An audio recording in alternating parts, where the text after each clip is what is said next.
Welcome to today's lecture on science writing and the discourse of scientific communities. We're going to begin by talking about discourse communities in general.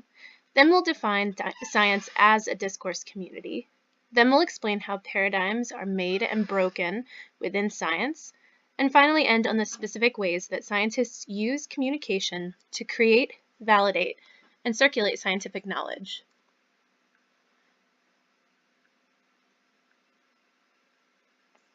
To begin with, let's define what exactly a discourse community is.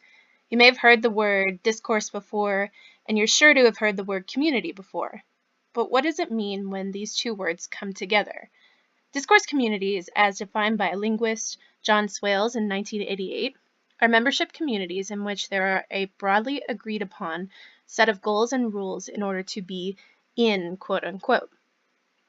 Within the community, there are specific ways that members communicate with each other, some of those mechanisms being how information is shared, participated in, used, and commented on.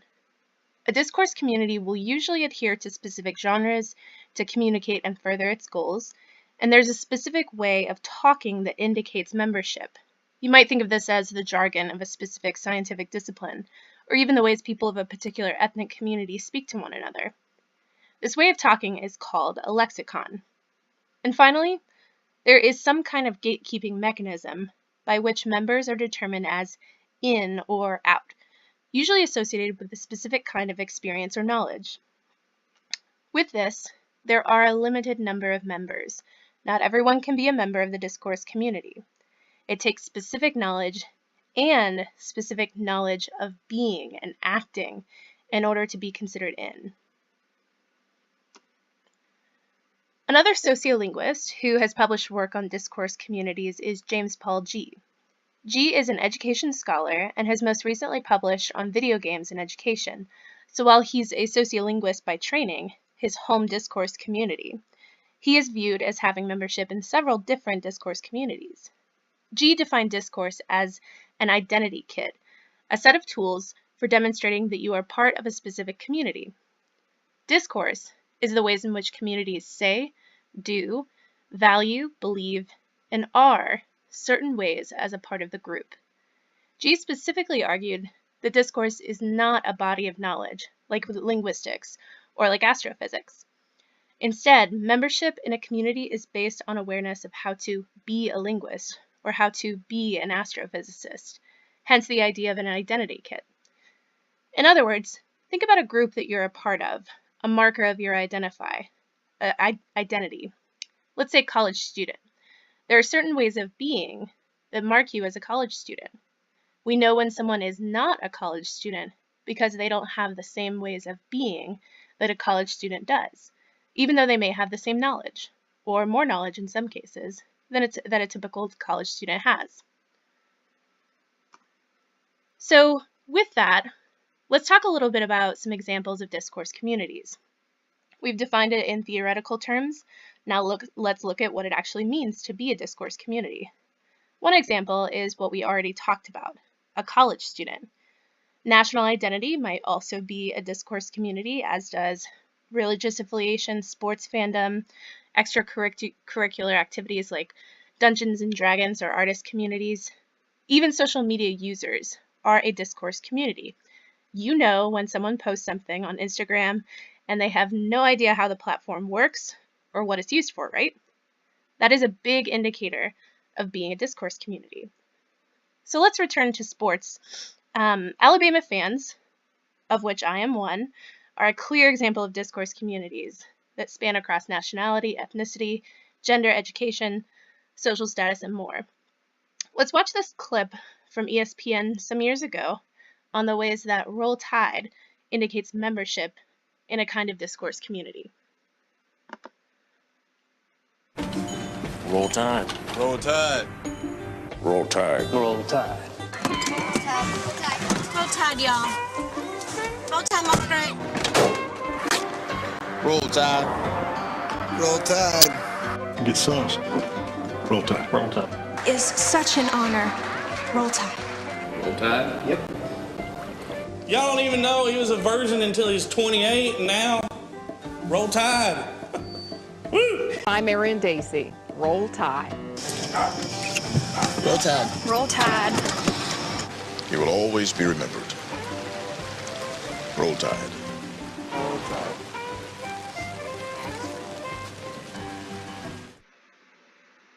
So you can see there how language itself, Roll Tide in this case, brings people from all backgrounds together into one community of discourse. So finally, pertinent to us and our pursuit of knowledge this summer, science is a discourse community with specific ways of being and knowing, and particular ways of communicating membership. Some of the pieces of a scientific identity kit are as follows. There are implied beliefs about what constitutes facts in the scientific community. Communication is also central to the growth of knowledge and to the scientific community itself. While it may not seem obvious at first, scientific discourse is based on persuasion as an integral part of communication. Scientists use specific ways of making claims, presenting arguments, and producing data. They use specific theories and bodies of knowledge to build their work from as well. You wouldn't see a scientist using the philosophy of Michel Foucault to make claims.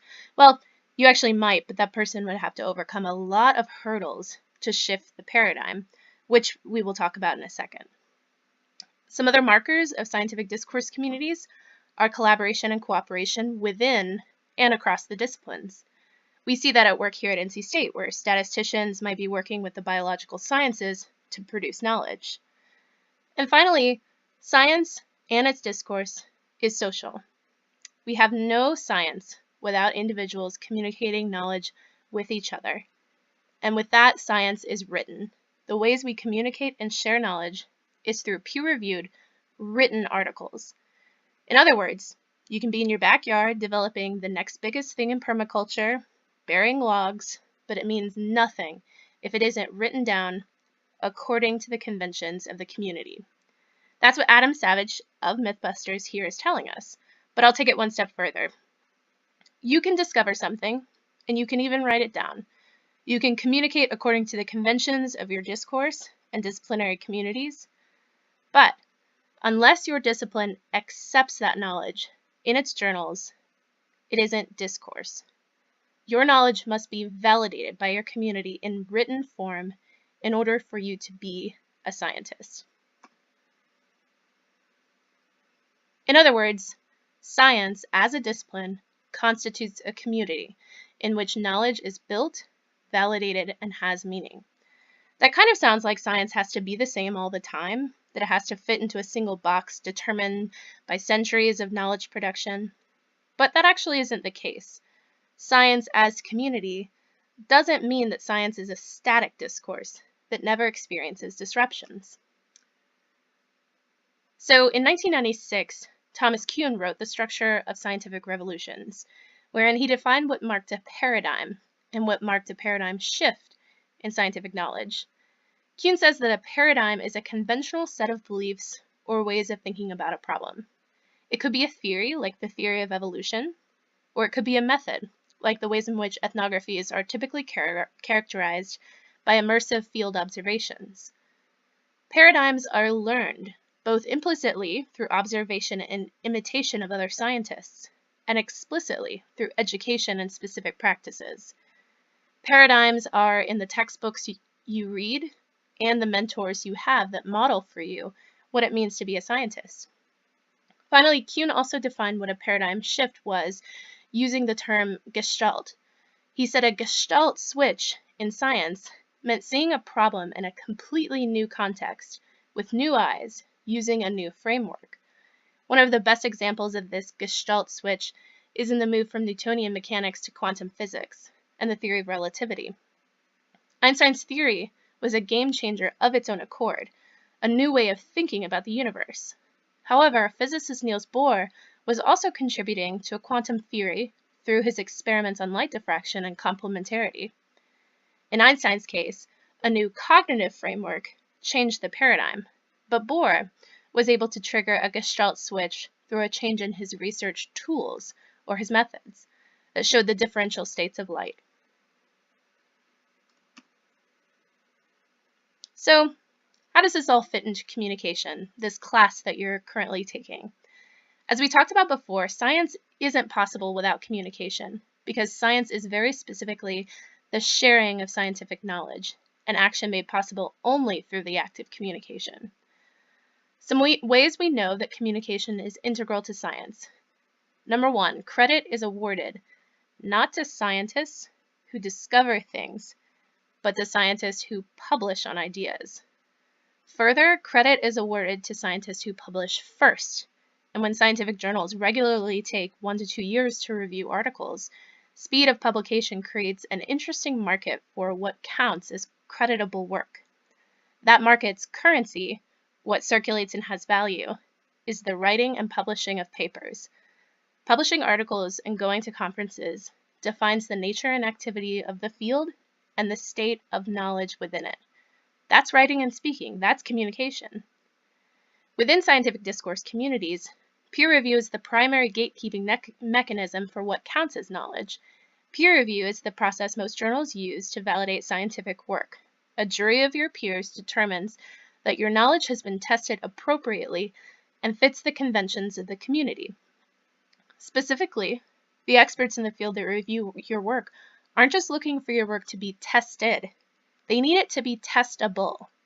Others must be able to communicate in the same ways, using the same methods, in order to achieve the same results. While communication is central to discourse, persuasion, or the ability for communication to achieve specific results from its audience, is an equally important aspect. We often think of science as being the objective presentation of facts and figures, but in fact, empirical evidence doesn't speak for itself. We can imagine many of the world's problems wouldn't be an issue if this were the case. Instead, the accessibility, quality, and presentation of one's empirical evidence determines whether or not one's claim is valid.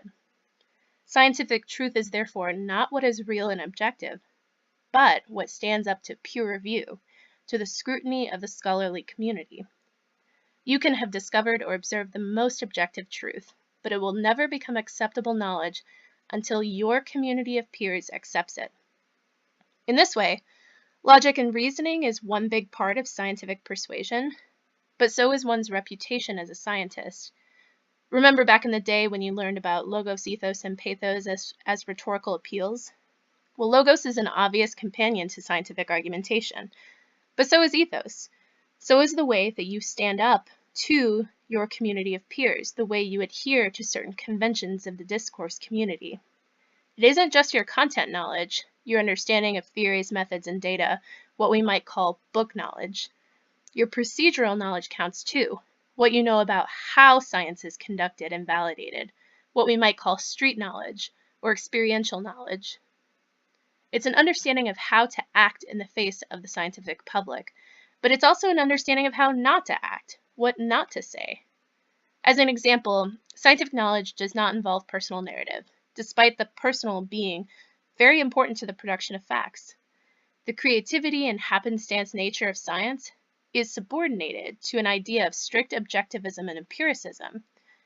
Even though you as a scientist will have a deeply personal connection to your work, that story isn't seen as a convention of the field. Though it's a part of the science, it does get left out. It's something you know not to say in order to persuade your audience of your reasoning and your stance as a serious researcher. So I want to end this video with a note about collaboration as a convention of scientific discourse communities. We often have this image of science and of research as happening alone, glued to a computer screen or the field recorder, alone and valiant in their pursuit for science. But science doesn't happen that way at all. Not only is science produced in labs where you have multiple people in charge of one task, science happens between the researcher and her subject as well, whether human, animal, or thing. You collaborate with your subject in order to observe new phenomena, and you do so in specific contexts, moments, and places. The Manhattan Project is a research program developed within the context of a specific historical moment, World War II. The products of that research were a result of that collaboration between politics, governments, military action, cultures, and scientific advancements. While those collaborators, quote unquote, weren't specific people, the knowledge produced out of the nuclear program was a meeting place where all of those elements intertwined. Additionally, recent trends in specialization, coupled with increasing pressure from funding agencies to conduct interdisciplinary work, means that you will always be working alongside someone to produce knowledge. Collaboration happens in more implicit ways too. When you cite certain authors, when you review their literature, you collaborate with them. You bring their work in as a frame for your own ideas, and through this conversation, produce new knowledge. For many of you, you will collaborate for your employers to produce things. Prototypes, deliverables, reports, or inventions. Some of these collaborators won't even be a part of the same scientific discourse community as you, but will instead share your professional discourse community, whose conventions and ways of being are going to be different. Collaboration can get messy, but it is still the case that multiple perspectives can help provide multiple ways of thinking about a problem or phenomenon, and can help shift that paradigm that Thomas Kuhn talks about. While this is an online course, you are going to be asked to collaborate for the next project, the research funding proposal. So I wanted to include in here an important part of the communication you'll be doing this semester, communicating with each other in order to produce ideas. So thanks for watching. If you're interested in any of the theories that I've talked about today, here are citations for G, Kuhn, and Swales' work, and you can always ask me about extensions of this work as well. If you have any questions about these authors or the ideas I've talked about today, feel free to shoot me an email. Otherwise, I'll see you next time for the next video on the scholarly search, searching for peer-reviewed literature. Have a great day.